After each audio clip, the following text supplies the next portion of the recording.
కళ్యాణం గమనీయం ఒకటయ్యే వేళ నా వైభోగం.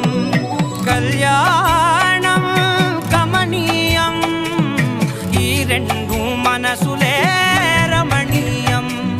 ముడే ముళ్ళట ముడి పడుతుంటే ముచ్చట నాలుగు దిక్కుల కంట చూడ ముచ్చటైన వేడుకంట. ఆ పంచభూతాల తోడుగా ప్రేమ పంచుకొనే పండగంట. 6 గలల నిండుగా ఇది 100 ఏళ్ల పచ్చని పంట.